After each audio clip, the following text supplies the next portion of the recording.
Ustad. There is another question from the chat. Yeah. Assalamu alaikum, Ustad. I haven't read your book yet, but inshallah in future. I would like to know, is the Jasad the Dajjal? Okay, so there's no account of Sulayman alayhi salam himself interacting with the Jasad. What has been spoken of in the Quran is that he was given a vision of a Jasad. So he saw in terms of a vision, a ru'ya.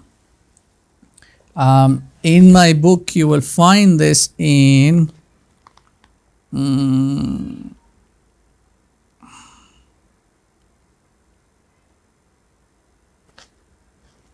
in chapter number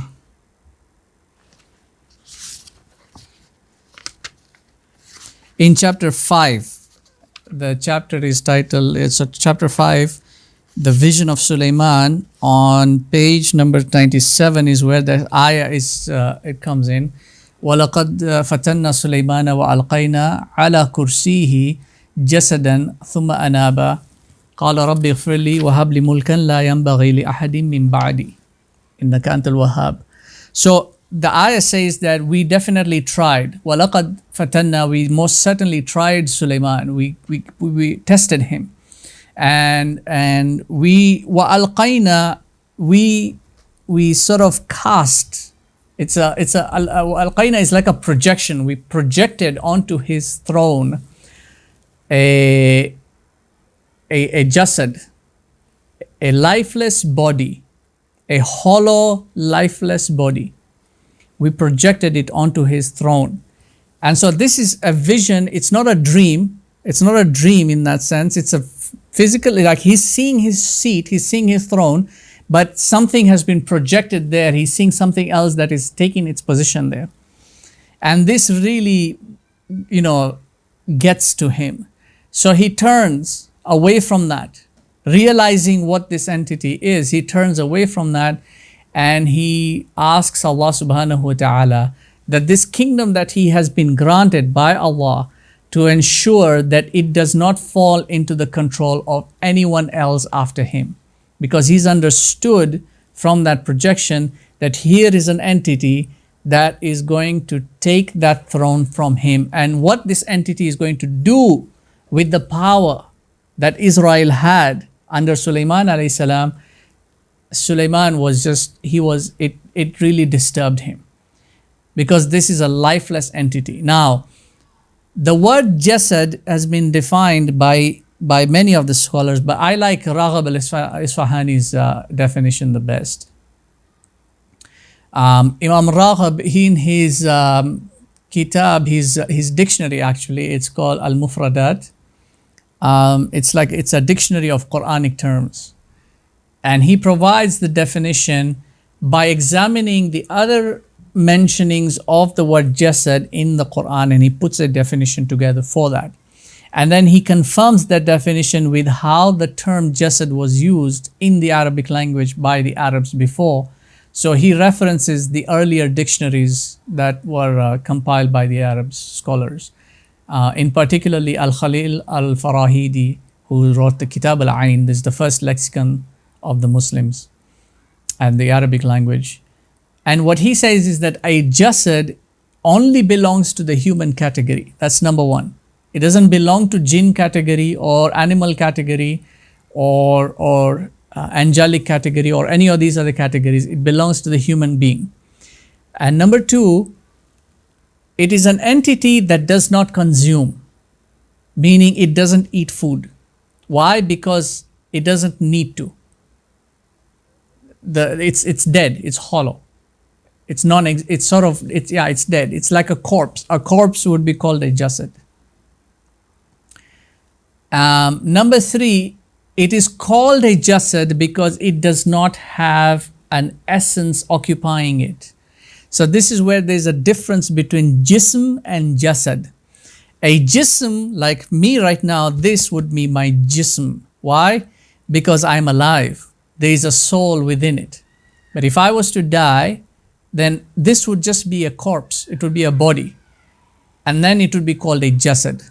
So it is empty inside, it's hollow, there is no essence within it. But what Sulayman saw was this entity on his throne that was animate, it was observant, it was looking at him, and this is what frightened him. Not frightened in the sense of khawf, but frightened in the sense of what this entity entails. Now the Prophet ﷺ did say that every prophet warned his people against the one-eyed impostor. I'm translating verbatim from the Arabic. Every prophet warned his people against the one-eyed impostor. One-eyed meaning what? It's not the one-eyedness of one of these is broken, or there's an eye patch or something. That's not what it means. It means that there is the physical sight that observes phenomena, and then there is the inner sight that interacts with noumena. That's the mind itself has access to the outward through the physical sight, and then has access to the inward through that inner sight. And that's why it's called insight. See, so you have sight and you have insight. You have intelligence, which is tele. It's from the same root that you get things like telephone and television, right? Telephono is phono, meaning sound. So telephono, it is external. You can hear the sound from an external device, telephono. And then you've got television, which is external vision, it's sight from outside. So you have intelligence and you have intelligence, right? You have tuition, which is an external acquisition of knowledge. Then you have intuition. There's an internal realization of knowledge as well. So you've got both of these. But here is an entity that Sulayman is seeing has got outward characteristics, is a Jasad, has outward characteristics, but has no inward attributions, meaning he is one-eyed, he's mono-focused, he's singular in terms of perception. And he understands what this entity is in terms of its projection. What does it entail? Because he has also warned his people about the one-eyed impostor.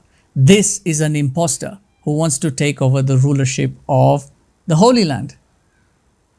That's why he makes that dua. He turns back to his Lord and says, this kingdom that you have granted me, la yambaghi li ahadin min ba'di, should not fall. Do not let it fall to anyone after me. Let its level, its status, its power, let it die with me. And then that's what transpired after Sulayman alayhi salam. Did that answer your question? Did I answer your question regarding Sulayman? Actually, it's a question from the chat, and also there is another question. Yeah. With regards to Surah Ash-Shu'ara. Mm-hmm. Shu'ara, ayah 128 and 129. Which is, as per the above ayah, Allah per se doesn't like human being building huge structures. Then why a prophet of Allah like Sulayman alayhi salam opt for it? Ash-Shu'ara verse number, ayah number 128 and 129. Ash-Shu'ara, not Shura. Okay. No, Ash-Shu'ara.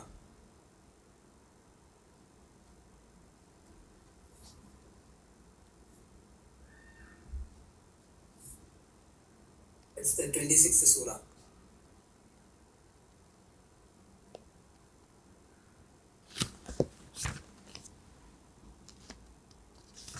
$126. The translation is أتبنون بكل ريع آية تعرفون وتتخذون مصانع لعلكم تعقلون. Yeah. The word here atabnuna, which is to construct bikulli ri'in, on every elevation, ayatan, is like a mark, ta'bathun, that sort of projects your own, I conquered this, I achieved this. It doesn't necessarily mean a tall building. It could be anything, like Americans, they went to the moon, planted a flag. We did this, we came here. Or climb up the mountain, put a flag up there. Mount Everest, I made it. It's more to do with vanity. It's not to do with an actual construction of a tall building. And then وَتَتَّخِذُونَ, and then you take. اتَّخَذُ is to take. So I think you have the wrong translation there also. وَتَتَّخِذُونَ مَصَانِعَ.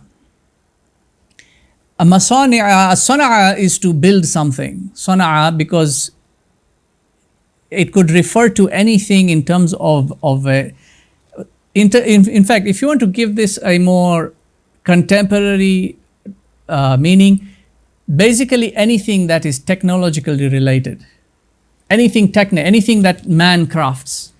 That's really what sana'a is to do. Sana'a is to craft. And craft is one of the meanings of the word techne from the original Greek, which is now what we call technology. So anything that you craft. So you take these things that you make yourselves, is how I would translate this. وَتَتَّخِذُونَ مَصَانِعَ. You take these things that you craft yourself, you make them yourselves. لَعَلَّكُمْ تَخْلُدُونَ. And then you assume by that you're going to be immortal. You see?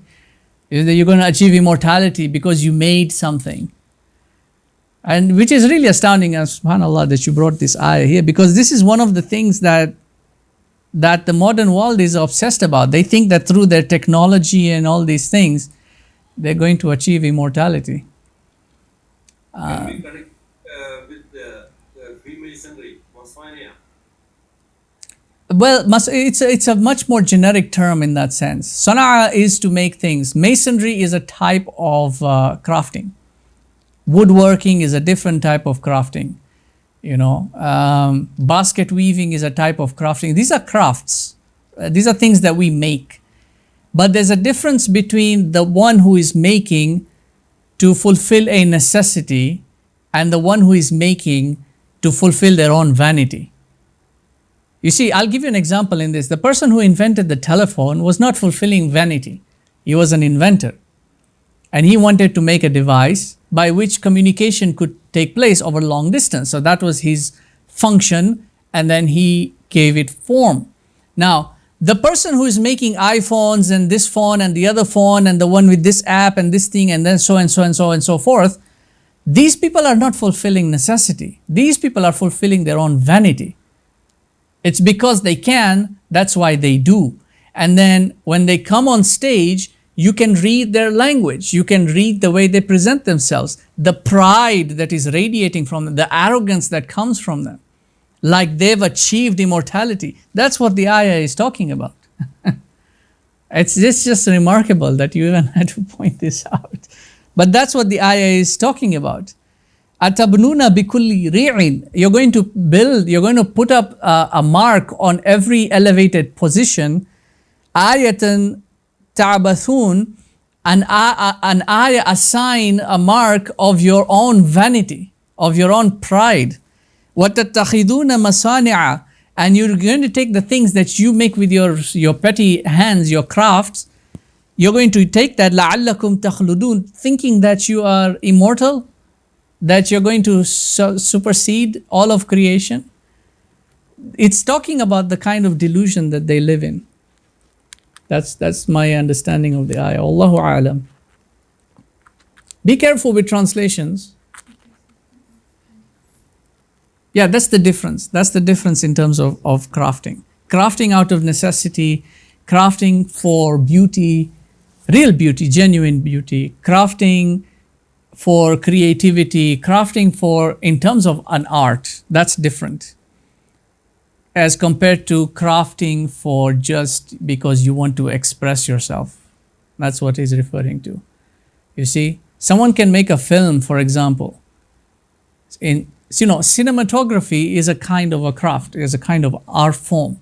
a medium of storytelling, and someone can make a film for that purpose, that they have a story to tell and a moral that they want to spread, and also hope that it will change people's lives for the better.